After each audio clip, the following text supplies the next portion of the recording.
नमस्कार और एक बार फिर से स्वागत है आपका वर्ल्ड ऑफ फाइन लर्निंग के इस प्लेटफॉर्म के ऊपर। हमने अपने पिछले पार्ट में विंड एक्शन के इरोजनल इफेक्ट्स देखे थे और उस इरोजन से बनने वाले वहाँ पे जो लैंडफॉर्म्स होते हैं उनके बारे में जाना था। जैसे हमने रॉक पेडेस्टल या मशरूम रॉक, ज़्यूगेन, यार्डेन, मिसाज एंड ब्यूट्स, साथ ही साथ इंजलबर्ग, फिर वेंटिफैक्ट्स एंड ड्रिकैंटर, फिर डिफ्लेशन हॉलोज, इनके बारे में जाना था। आज हम विंड इफेक्ट के डिपोजिशनल फीचर के बारे में जानेंगे, यानी जब हवा अपने साथ लेके जा रही मटेरियल्स को डिपॉजिट करती है तब किस तरह के फीचर्स देखने को मिलते हैं। तो जहां पिछली बार इरोजनल फीचर्स थे, इस बार आपको डिपोजिशनल फीचर्स मिलेंगे। तो आइए शुरू करते हैं। और हमारे वीडियो को अगर आप अप्रिशिएट कर रहे हैं, अगर आपको लगता है ये इन्फॉर्मेटिव है, थोड़ा काम का है आपके लिए, then you can definitely like it और चैनल को सब्सक्राइब कर ले ताकि जब भी अगला वीडियो आए तो आपको पता हो। तो आइए जुड़िए हमारे साथ और हम शुरू करते हैं आपके काम की बात। Landforms of wind deposition in desert. Wind जो है अपने साथ बहुत सारा मटेरियल इरोड करके एक से दूसरी जगह ट्रांसपोर्ट करता है। इनमें ज़्यादातर फाइन डस्ट जो मीलों तक हवा अपने साथ लेके जा सकती है, उस तरह के मटेरियल्स ज़्यादा होते हैं। और मीलों का मतलब सच में बहुत दूर। मेनी अ टाइम्स ये देखा गया है कि जो सहारा डेजर्ट से, जो रेगिस्तान से जो बहुत सारा मटेरियल हवा उठाती है, वो मेडिटेरेनियन पार करके यूरोप तक लेके चली जाती है। यूरोप में बहुत बार जो ये हवाओं के साथ बारिश आती है उसको ब्लड रेन के तौर पे भी जाना जाता है, क्योंकि रेगिस्तान की जो मोस्ट ऑफ द लाल मिट्टी है, जब वो मेडिटेरेनियन क्रॉस करके यूरोप पहुंचती है और जब वहाँ के ह्यूमिड वेदर या कह लो बारिश वाले मौसम के साथ मिलके जब वहाँ बरसात के साथ नीचे आती है, तो पूरा का पूरा जो रेड सॉइल जो हवा अपने साथ लेकर के आई होती है वो बिल्कुल ज़मीन पे गिराती है, बारिश के साथ आता है और ये एक रेड ब्लड सा इफेक्ट आता है और इसीलिए इसको ब्लड रेन भी कहते हैं। तो ये एक कमाल का फेनोमेना है कि ये एक पूरा समंदर क्रॉस कर जाती है, पूरा मेडिटेरेनियन सी क्रॉस करके हवा जो है अपने साथ कैरीड मटेरियल को यूरोप तक लेके चला जाता है। And this is how powerful the wind is. और दुनिया भर में इसके काफ़ी वाइड स्प्रेड आपको इफेक्ट देखने को मिल जाते हैं।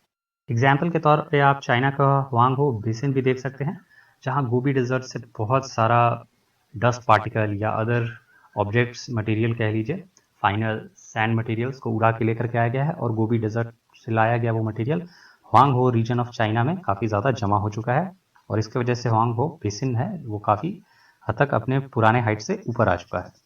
डेजर्ट के जो ज़्यादा कोर्सर सैंड पार्टिकल्स हैं, यानी जो ज़्यादा मोटे वाले रेत के टुकड़े हैं, जो हवा के लिए ईजी नहीं है यहाँ से वहाँ कैरी कर पाना, यानी बहुत ज़्यादा दूर उसको लेके जा पाना संभव नहीं है, तो वो डेजर्ट रीजन्स में ही उनको थोड़ा उड़ा के या थोड़ी दूर ले जाके हवा जमा कर देती है। And they create dunes. वो लगातार एक जगह जमा होने के कारण हवाओं के साथ वो ड्यून बनाते हैं। ड्यून्स बहुत स्टैटिक नहीं होते हैं, यानी अगर किसी जगह हवा ने बहुत सारा रेत जमा कर दिया और एक ड्यून लाइट इफेक्ट बना है, तो वो ड्यून जो है वो अगले दिन हो सकता है आपको वहाँ ना मिले, हवा उसको अपने साथ ले जाके या उसका शेप बदल देगी, यानी जिस शेप में वो कल था वो शेप आज नहीं है या उसकी जगह ही पूरी बदल चुकी होगी। तो इस तरह से ये एक टोटली नॉन स्टैटिक फॉर्म में ड्यून्स होते हैं रेगिस्तान में, इनका कोई भी एक फिक्स जगह नहीं है। तो ये इन कंटिन्यूस मूवमेंट एक तरह से आप कह सकते रहते हैं और इनका जो शेप है ये विंड के मूवमेंट से काफ़ी ज़्यादा तय होता है कि क्या शेप होगा। तो ये डिपेंड करता है वहाँ पे विंड मूवमेंट किस तरह की रहती है, उसको समझने का। तो ये था about wind deposition in desert. अब आइए उसके फीचर्स देख लेते हैं। तो सबसे पहला फीचर है ड्यून्स। ड्यून्स असल में हिल ऑफ सैंड होता है और ये एक्टिव होते हैं क्योंकि लगातार मूवमेंट में होते हैं रेगिस्तानों में और इनके शेप भी उसी विंड के कारण प्रभावित होते हैं। ड्यून्स आपको सबसे ज़्यादा अर्क डेजर्ट में दिखने को मिलेंगे। अर्क डेजर्ट यानी रेतीला जो डेजर्ट है वहाँ पे। ऐसे हमने पीछे पढ़ा था कि डेजर्ट रॉकी, स्टोनी हर तरह का होता है, तो रॉकी और स्टोनी वाले में जो उनमें आपको बहुत ज़्यादा ये फीचर देखने को नहीं मिलता है, पर जो अर्क डेजर्ट है यानी जनरली जो हम रेगिस्तान सोचते हैं जो रेत वाली डेजर्ट है, वहाँ पे ड्यून्स आमतौर पे फीचर्ड होते हैं और उसी जगह पे ड्यून्स का ओरिजिनली फॉर्म, ओरिजिनल शेप आपको देखने को मिलेगा। डेजर्ट्स एज की लगातार मूवमेंट में होते हैं, बट कुछ डेजर्ट्स ड्यून्स एज की लगातार मूवमेंट में होते हैं, बट कुछ ड्यून्स फिक्स्ड भी होते हैं। उनके फिक्स होने का कारण है उनके ऊपर वेजिटेशन का ग्रोथ हो जाना। किसी वजह से हो सकता है मौसम इस तरह से बदला, ह्यूमिडिटी मिली कि थोड़ा बहुत वेजिटेशन जो है वो वहाँ उगने में कामयाब रहा।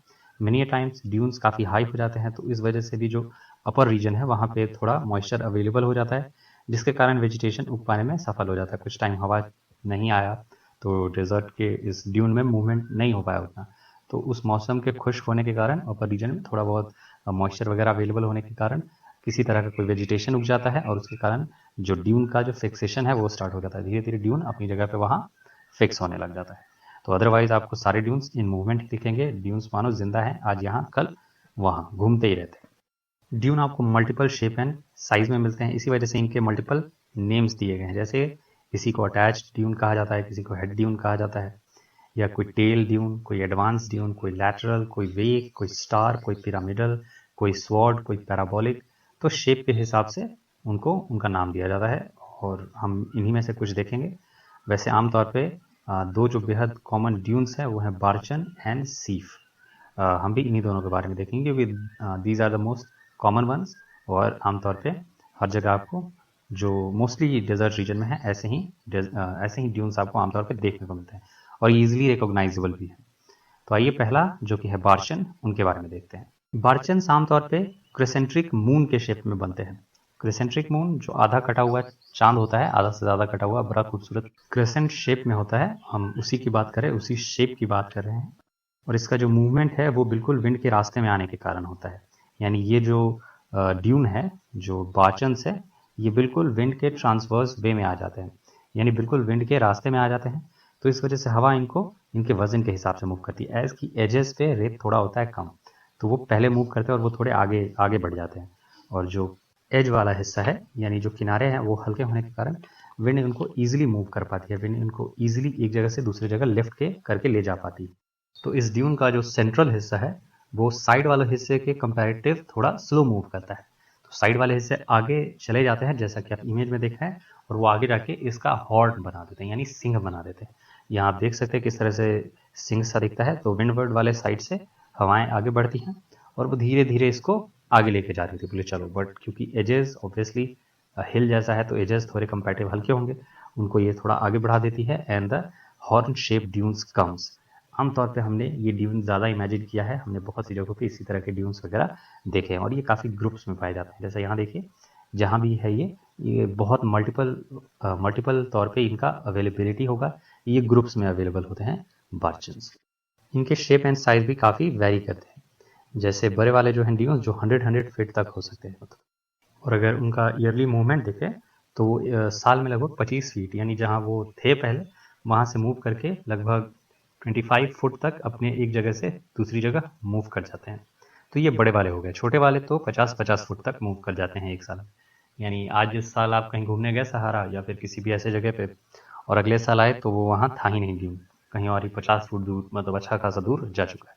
तो इस तरह का कमाल का एक मतलब सीनिक व्यू बनता है। सीनिक व्यू तो है ही, और सीनिक व्यू जो जिंदा है, आज वहाँ है कल वहाँ नहीं है, कल कहीं और शिफ्ट हो चुका है। तो this is how the barchans work in desert. Barchans are type of dunes जिसके हॉर्न्स होते हैं और ये लगातार इन मूवमेंट होते हैं, यानी इनमें जल्दी स्टेबिलिटी नहीं होती है। They are on continuous move. हमारा अगला जो है वो है सीफ या लॉन्गिट्यूडनल ड्यून्स कहते हैं। ये काफ़ी लंबे धारियों में ये रेत के जो टीले हैं ये बनते हैं। ये हवाओं से बिल्कुल पैरेलल होते हैं, यानी जैसे वो विंड मूव कर रहा है उसी के लाइन में, उसी के साथ ये अपने आप को खड़ा करते हैं, उसी के साथ ये ड्यून्स बनते हैं, जिस वजह से ये काफ़ी लंबे हो सकते हैं। काफ़ी दूर तक ये लंबे लंबे ड्यून्स से आपको दिखेंगे। इनका लंबा होने का कारण ही ये है कि हवा को रोकते नहीं है, हवा के अगेंस्ट नहीं खड़े होते। जैसे बार्चन्स में हमने देखा that they stand against the winds, बिल्कुल विंड के रास्ते में आ जाते हैं।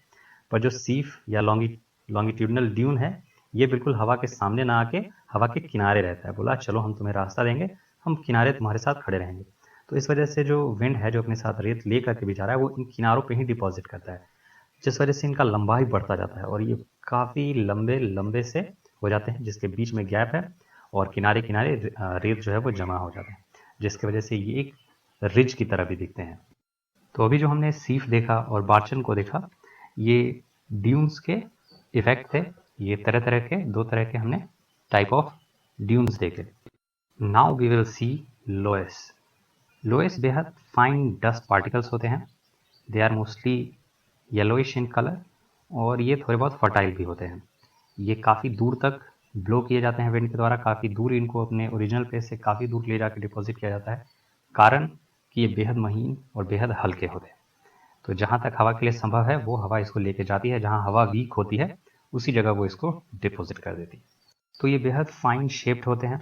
लोमी इन नेचर का मतलब इनमें लाइम की अधिकता होती है।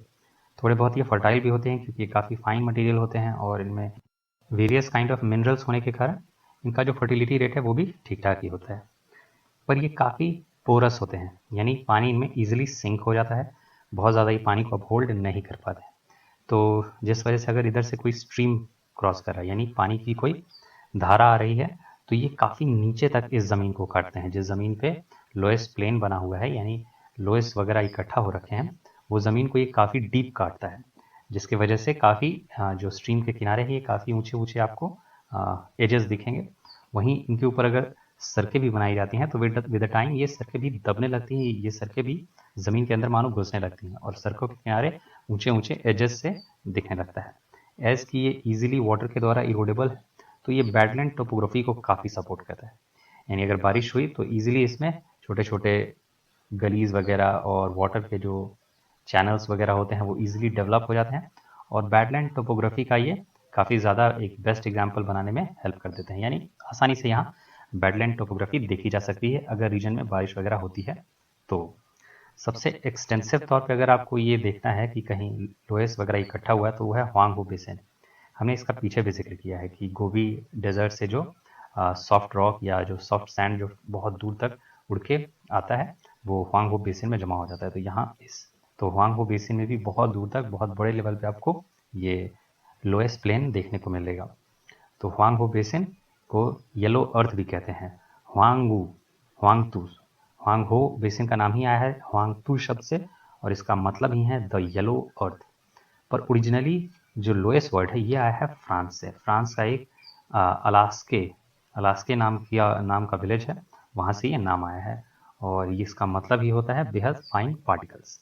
तो ये था, और कुछ जानना है तो देख लीजिए कि जर्मनी, फ्रांस और बेल्जियम में लोकली इसको लिमॉन के तौर पे भी जानते हैं। कहाँ? जर्मनी, फ्रांस और बेल्जियम में लोकली लिमॉन के तौर पे भी इसको जानते हैं और यूएसए में इसको अडोबी के तौर पे जानते हैं। अडोबी एक खास तरह का लोएस है। देखिए अडोबी हम एक सॉफ्टवेयर भी यूज़ करते हैं, वो इसी नाम से किसी न किसी जगह से प्रेरित है। तो यूएसए में लोएस जो है वो आमतौर पर बने थे आइस शीट से।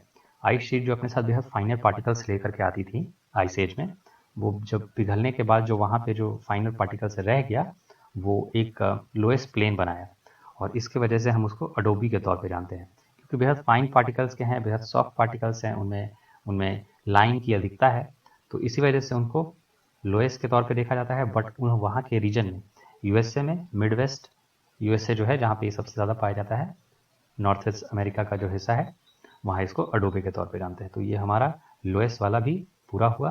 तो जो विंड के डिपोजिशन के कारण जो मोस्ट ऑफ द इफेक्ट्स जो इम्पोर्टेंट वाले जो कैरेक्टरिस्टिक जो इम्पोर्टेंट वाले जो लैंडफॉर्म्स डेवलप होते हैं वो हमने देख लिया। आइए अब हम देखते हैं landforms due to water action in desert, यानी पानी के कारण किस तरह के लैंडफॉर्म्स जो है वो रेगिस्तान में डेवलप होते हैं। डेजर्ट में आमतौर पे बारिश का बहुत ज़्यादा रिलेटेबल सब्जेक्ट नहीं है, यानी बहुत ज़्यादा बारिश होती नहीं है, इसी वजह से वहाँ रेगिस्तान बना। बट कभी कभी सडन थंडरस्टॉर्म और बहुत ज़्यादा डाउनपॉर के कारण, मतलब अचानक कई बार एकदम क्लाउड बर्स्ट वाला टाइप बारिश, खूब झमाझम करके बारिश होता है और फ्लैश फ्लड वाला कंडीशन डेजर्ट में आता है। डेजर्ट में मोस्टली बारिश होती नहीं है, बट होती है तो ये फ्लैश फ्लड वाला ही कंडीशन वहाँ आता है। तो एज की ये लगातार जब इस तरह की बारिश होगी, इस तरह की ही अगर कहीं बारिश होती है तो वो बैडलैंड टोपोग्राफी को प्रमोट करता है। एक तो बारिश नहीं होगी और होगी तो इतनी तेज़, एक तो ऐसे ही वेजिटेशन नहीं है, तो उस वजह से जो भी बारिश होगी वो पूरे ज़मीन को काटने लगती है। इस वजह से बैडलैंड टोपोग्राफी काफ़ी ज़्यादा आपको डेजर्ट में देखने को मिलेगा। अगर हल वहाँ बारिश होती है तो वहाँ का जो टोपोग्राफी है, जो वहाँ का ज़मीन है, वो बैडलैंड के तौर पर डेवलप हो जाता है, जहाँ की वाटर के छोटे छोटे चैनल्स आपको दिखेंगे, गलीज आपको दिखेंगे। तो इस तरह से एक पूरा टोपोग्राफी ही डेवलप हो जाता है अराउंड बैडलैंड, और फ्लश फ्लड इसके लिए मेजर तौर पे जिम्मेदार है। इस बैडलैंड टोपोग्राफी में जो सॉफ्ट रॉक हो जाते हैं, यानी धीरे धीरे सब कुछ तो वहाँ सॉफ्ट ही हो जाता है काफ़ी, क्योंकि रेगिस्तान है तो मोस्ट ऑफ द मटेरियल है वो एकदम लूज रहता है। तो जब फ्लैश फ्लड आता है तो ये अपने साथ बहुत सारा मटेरियल कैरी करके ले जाता है, लिक्विड मड जिसको कहते हैं, और ये कहीं ना कहीं एंड में जाके इसको डिपॉजिट कर देता है, जिसको एलुवियल कोन या एलुवियल फैन के तौर पे देखा जाता है, और इसको ड्राई डेल्टा भी कहा जाता है।